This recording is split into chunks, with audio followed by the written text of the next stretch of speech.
Amis jërë ngeen jëf mbokk yi dañuy am mbégte ak bànneex di leen présenter seen émission L'actu Sport mu nekk une nouvelle émission bi nga xam ne fii lay xëyee sur CPR les conspirateurs ma si ànd ak sama naataango Moko Dia mu fas yéene gunge ma si émission bi nga xam ne mooy L'actu Sport Moko Dia nuyu naa la. maa lay fay Palaye di la remercier si invitation bi vraiment c'est une très belle opportunité pour tout jeune Darois de venir s'exprimer ici. Donc je serais vraiment content d'être avec toi pour tout au long de cette émission. jërëjëf Moko Dia gis ngeen mbokk yi moom moo nekk suñu gan ci émission bi nga xam ne mooy L'actu Sport ñu fas yéene waxtaanee lu gën a fës si wàllu tàggat yaram si semaine bi nga xam ne moom lañu génn Moko Dia dañuy commencer li nga xam ne mooy éliminatoire coupe du monde FIFA 2026 zone Afrique ñu gis tirage au sort bi def nañ ko le jeudi passé Sénégal bokk ak Mauritanie République démocratique Congo Togo ak Soudan ak South Africa léegi tirage boobu est-ce que c'est une poule boo xam ne le Sénégal est considéré comme favori dans cette poule? Oui, bon, c'est un tirage favorable pour le Sénégal. On a eu la chance de se faire retirer dans le chapeau 1. Et si on est tiré dans ce chapeau, on a eu la chance d'éviter les gros morceaux. C'est-à-dire les équipes comme l'Algérie, le Cameroun, la Côte d'Ivoire, qui sont des prétendants pour la qualification à la prochaine Coupe du Monde. Mais néanmoins, le Sénégal va faire face à de solides adversaires comme la RDC Congo. Même si ces derniers moments, cette équipe n'a pas fait une bonne impression. Il y a cette Coupe d'Afrique précédente de 2022 au Cameroun qu'elle a manqué. Donc le Sénégal, en tant que favori on est favori, oui, mais on doit montrer que nous sommes le leader de l'Afrique. Et si on échoue à se qualifier, cela peut avoir des impacts négatifs sur la progression de nos jeunes joueurs. Mais on doit faire attention à la RDC parce qu'il y a de bons joueurs là-bas. Je pense à Wissa qui évolue là-bas en Angleterre, au Brentford. Il y a également d'autres joueurs comme le défenseur de Marseille, Sanchez Lema. Après, il y a également la Mauritanie. La Mauritanie qui peut également nous poser des problèmes puisque il y a le voisinage, la cohabitation entre ces deux pays. Il y a beaucoup de joueurs sénégalais qui actuellement jouent pour la Mauritanie.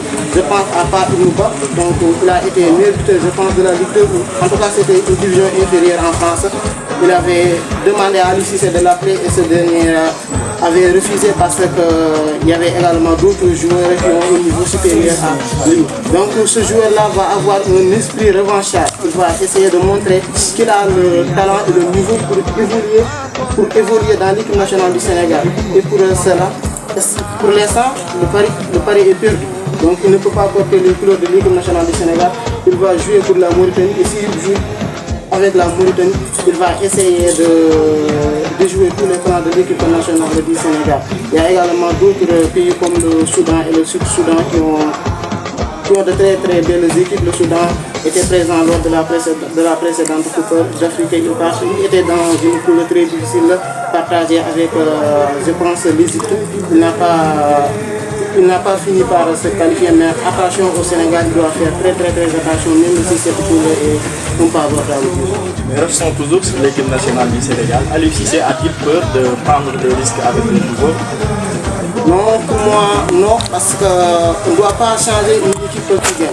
Donc Aliou Cissé a rejoint l'équipe nationale du Sénégal depuis 2015 et depuis lors il est ici une très belle dynamique. En 2017, il a parvenu à faire qualifier le Sénégal au deuxième tour de la Coupe d'Afrique, ce qui n'était jamais arrivé depuis 2006, si je ne me trompe pas, depuis 2006. Et après, en 2018, il a également parvenu à qualifier le Sénégal, à faire qualifier le Sénégal à la Coupe du Monde. 16 ans après. La dernière qualification c'était en 2002. Après, en 2019 également, il a parvenu à amener le Sénégal en finale de la Coupe d'Afrique.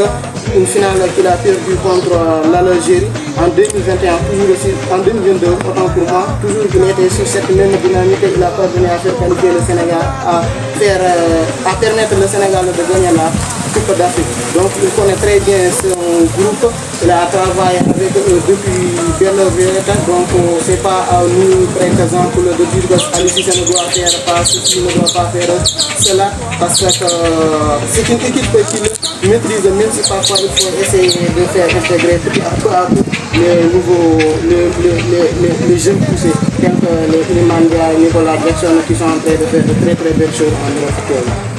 Selon vous, avec la montée en puissance de certaines zones comme le Pam Matarsar, Nicolas Jackson qui vient de signer son contrat de 5 ans avec les Blues de Chelsea, dirigé par Mauricio Pochettino, est-ce que Aliou Cissé doit-il donner la chance aux jeunes? Oui, pour moi, il peut leur donner la chance, mais actuellement, vous savez que la contrainte en équipe nationale est très vite. Si vous parlez de Nicolas Jackson, actuellement, il y a beaucoup de joueurs comme Boulaïdia, Habib Diallo qui ont confirmé. Ils ont montré que ce sont de très bons joueurs. Si je parle de Boulaïdia, il a marqué, je pense, 16 buts en Série A. Ce n'est pas la première fois. Lorsqu'il avait fait un petit passage en France avec Reims, il a également montré tout son talent. C'est le cas également de Habib Diallo qui est le troisième meilleur buteur de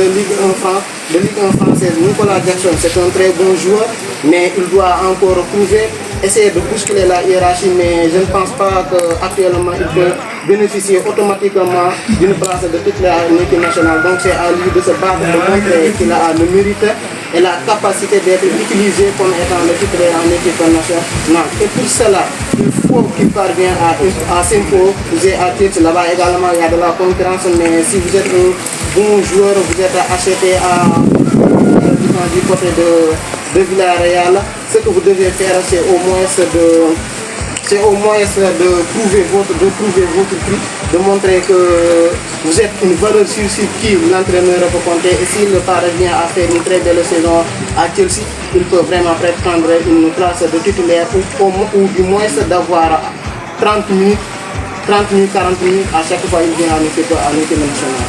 Mais parlons un peu sur les cadres. Concernant ce Gana Gueye, est-ce que ces joueurs-là ont le niveau toujours pour jouer en équipe nationale du Sénégal? Pour moi, le niveau, non, parce qu'il y a également d'autres joueurs qui sont dans une dynamique de progression fulgurante. Si on parle de Gana Gueye et de Cheikhou Kouyaté, ce sont des milieux de terrain. Donc, et dans ce secteur, le Sénégal est très bien fourni. Si là-bas, il y a des joueurs tels que Lamine Camara, Pape Matar Sarr, Pape Gueye, Iliman Ndiaye même qui peut jouer en milieu de terrain, et ce sont des valeurs sûres sur qui l'équipe nationale peut compter. Pour moi, Cheikhou Kouyaté et Idrissa Gana Gueye peuvent être convoqués par l'entraîneur Aliou Cissé, mais ils ne doivent pas leur donner autant de minutes qu'ils leur donnaient dans les années précédentes. Actuellement, ils peuvent venir apporter leur expérience, conduire les jeunes joueurs, ils peuvent aller à la CAN, mais pour jouer en tant que titulaire, je m'oppose à cette idée. Merci beaucoup. Ça, c'est pour l'actualité sportive de l'équipe nationale du Sénégal. Aujourd'hui, on va parler aussi dans la deuxième partie, on va parler sur le cas actuel de Sadio Mané, l'avenir de Sadio Mané. Où trouvera Sadio Mané la saison prochaine selon vous? Pour moi, il doit rester au Bayern Munich. Sadio, c'est un très grand joueur. Il a quitté Liverpool l'année passée à pareil moment. C'était lors du mercato de l'été. Je faisais partie du groupe restreint qui s'opposait au départ de Mané. Même s'il n'avait pas bénéficié de la même estime et la même considération que certains joueurs, il n'en demeurait pas moins qu'il a été adopté par les supporters des Reds. Sadio Mané pouvait renégocier pour prolonger son contrat afin d'être payé à hauteur de sa contribution. Il ne l'avait pas fait, il avait rejoint le Bayern Munich et on le comprend, c'est sa décision et c'est aussi un grand joueur qui aspire à gagner encore. Donc lorsqu'il est arrivé au Bayern Munich, il avait commencé un début de saison tonitruant. Il avait marqué lors de son premier match officiel face à Leipzig en finale de Coupe d'Allemagne, si je ne me trompe pas. Il avait continué dans cette même dynamique avant cette blessure, juste à quelques semaines de la Coupe du Monde. Ceci lui avait également empêché de participer à la Coupe du Monde. Dès son retour, il avait trouvé un Béarn dans une période de moyen, bien un Béarn qui affichait un niveau bien au-dessus de son niveau habituel, bien au-dessous de son niveau habituel. Il n'a pas pu redresser cette équipe faute de manque de temps de jeu. Et après cela, il y a également l'altercation avec le Roi Sané qui a impacté sur sa psychologie, disons. Donc pour moi, il doit rester au Béarn, montrer que c'est un très grand joueur, prouver le prix qu'on lui a acheté et de montrer également qu'il fait partie de l'un des meilleurs joueurs du monde parce que deuxièmement, au Ballon d'Or, c'est pas donné à n'importe qui. Pour moi, il doit rester au Bayern Munich, prouver tout son talent et aider également le club à remporter une Ligue des Champions. Mais d'après le propos de Thomas Tuchel, l'entraîneur de Bayern Munich, il déclare que Sadio Mané n'a pas répondu aux attentes de la saison passée. Parce que aussi Thomas Tuchel ouvre une porte à un départ de Sadio Mané selon lui. Bon, on peut regarder sur cet angle. Bon, s'il le dit, c'est peut-être pour l'inciter à travailler davantage. Mais connaissant Sadio Mané, c'est l'équipe de Béarn. Pour l'instant, c'est lui le seul joueur à faire partie des 10 meilleurs joueurs du monde au classement du Ballon d'Or France football. Il n'y a aucun joueur du Béarn actuellement qui a eu à intégrer ce classement, si je ne m'abuse pas. Donc, si Thomas Tuchel dit cela, donc c'est à Sadio Mané maintenant de travailler davantage, de montrer qu'il peut vraiment avoir sa place de titulaire et d'être le facteur X de cette équipe du Bayern Munich.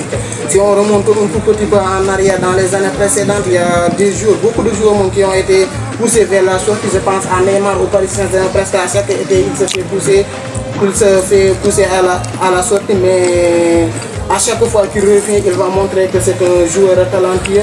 Il va faire cette pression, disons, de l'entraîneur et des supporters, une force pour pouvoir s'exprimer comme il le souhaite.